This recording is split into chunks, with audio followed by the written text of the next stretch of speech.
Түркістан облысында сауда және интеграция министрі Серік Жұманғарин мен өңір басшысы Дархан Сатыбалдының қатысуымен мақта зауыттарының басшылары мен шаруалар кездесуі өтті. Шаруалар мемлекеттік субсидия және жеңілдетілген несие беру мәселесін көтерді. Алдағы уақытта мақта өсіріп, оны терең қайта өңдеуге мемлекет тарапынан қолдау көрсетіледі. Бұл бағытта нақты қадамдар жасалады, деді премьер-министр орынбасары.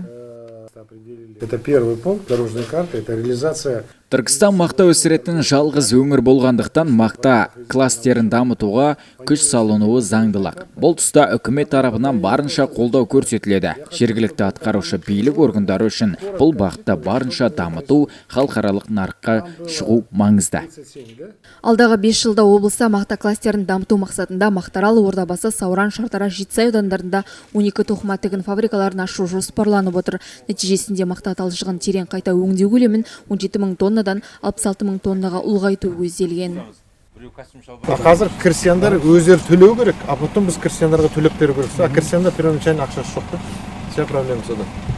Бүгінде жалпы құны 22 миллиард теңгелік 3 инвестициялық жобаны мемлекеттік жылдық 4% мөлшерлемемен несиелендіру жөнінде ұсыныс енгізілген. Мөлдір Ибадоллаева, Абзал Турабеков, Фоторар телеарнасының жаңалықтар қызметі.